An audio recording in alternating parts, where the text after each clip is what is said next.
बात ये भी सामने आ रही है कि जो वोटिंग प्रक्रिया है वो आप क्या मानते हैं कि इट्स अ राइट और अ ड्यूटी?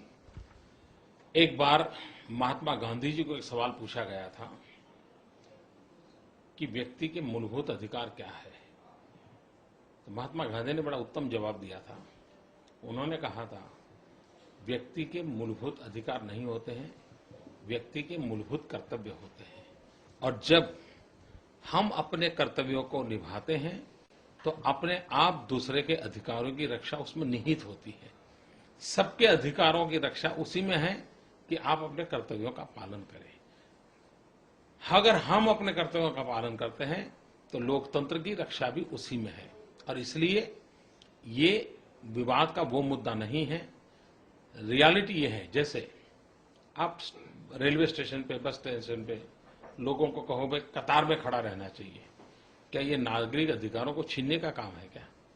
आप बच्चों को स्कूल कंपलसरी करते हो, क्या बच्चों के बचपन के अधिकार को लूटने का कार्यक्रम है क्या? तो ये वैसी बातें हैं जिसका कोई मतलब नहीं है।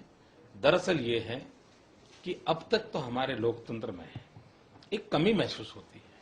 कमी क्या है, इसकी ओर ध्यान देने की जरूरत है। शुरू में शायद नहीं दिया होगा, अब जरूरत है। अभी मान लीजिए किसी चुनाव में 10 लोग खड़े हैं, इसका मतलब ये हुआ कि मतदाताओं के लिए इन 10 में से पसंद करना है।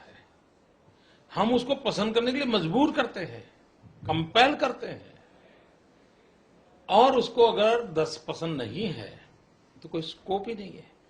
ये बिल ऐसा है कि उसको इन 10 को नापसंद करने का अधिकार देता है, उसको अपना गुस्सा व्यक्त करने के लिए अधिकार देता है, अपनी नाराजगी व्यक्त करने के लिए मौका देता है। इसलिए इसमें एक नेगेटिव वोट का बटन होगा। जिसको कहेगा वो कहेगा कि जितने लोग खड़े हैं, न मुझे व्यक्ति पसंद है, न मुझे दल पसंद है, न मुझे इनकी नीतियां पसंद है, इसलिए मैं इन सबको रिजेक्ट करता हूं। मैं समझता हूं इसके कारण देश की राजनीतिक दलों पर दबाव आएगा कि भाई क्या कारण है कि आपकी ऐसी कैसी नीतियां हैं कि देश के इतने परसेंटेज वोट नागरिक आपको स्वीकार करने को तैयार नहीं है। ये पहली बार होगा और इसलिए देश के राजनीतिक दलों के लिए भी एक बहुत बड़ी जिम्मेवारी का कारण बनने वाला है। जहां तक राइट ऑफ एक्सप्रेशन का सवाल है, क्या लगता है ये उसका हनन है? ये एक्सप्रेशन के लिए अवसर देता है। अभी हमने जो व्यवस्था चलती है वो तो एक्सप्रेशन का आधा रास्ते पर ही ले जाती है। पसंद करने के लिए तो एक्सप्रेशन है, नापसंद के लिए नहीं है। इसमें नापसंद के एक्सप्रेशन को अवसर है। विपक्ष का सीधे तौर पर आप पर यही आरोप है कि आपने पूरी तैयारियों के बिना जल्दबाजी में इस अमेंडमेंट को विधानसभा में पारित किया है, क्योंकि इसमें किसी भी तरह की सजा की अभी तक प्रावधान नहीं किया गया है। पहली बात है कि बिल पास होता है, बिल को सजा के साथ जोड़ना नहीं होता है। और सजा शब्द भी मैं समझता हूं जरा ज्यादा है। रेगुलेटरी व्यवस्था होती है। और मान लीजिए आप कूड़ा कचरा बाहर फेंकते हैं और आपको कोई आपके कोई जिम्मेवारी आती है, इसको सजा कहेंगे क्या, क्रिमिनल एक्ट कहेंगे क्या? तो ये मैं समझता हूं बिल्कुल ही विकृत सोच है। ये कैसा होगा?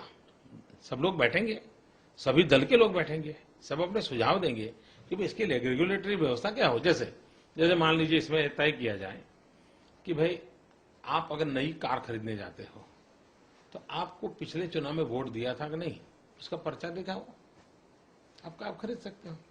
आप मोबाइल फोन खरीदने जाते हो तो आप अपने पिछले चुनाव में वोट दिया था कि नहीं दिया था, उसका पर्चा दिखाओ, आपको कार्ड मिल जाएगा। ये ऐसी रेगुलेटरी व्यवस्था है। ये इसलिए सजा शब्द शोभा नहीं देता है। इसलिए कोई कहता है कि सजा, तो ये उसकी विकृति नजर आती है। और तीसरी बात है कि हमने लोकतंत्र में आज स्थिति क्या है, लोग कहते हैं कि चुनाव में खर्चा बहुत हो रहा है। खर्चा किस चीज का होता है? आखिर मतदान के लिए तो होता है। इसके कारण चुनावी खर्चा कम हो जाएगा। चुनावी खर्चा ज्यादा होता है, इसी के कारण तो लोग कहते हैं कि ब्लैक मनी आता है, मूढ़ीपतियों का चुनाव पर प्रभाव होता है। देश के धनपतियों को से चुनाव को मुक्त कराना है, लोकतंत्र को मुक्त कराना है। तो यही रास्ता है कि धनपतियों की कुछ नहीं चलेगी, पैसों का जोर नहीं चलेगा, मतदान सब करेंगे तो स्थितियां बदल जाएगी। काले धन का प्रभाव देश के अंदर कम होगा तो देश के अर्थतंत्र को बहुत बड़ी ताकत मिलेगी। इसके कारण कई बड़े बड़े लाभ होने वाले हैं देश के लोकतंत्र को।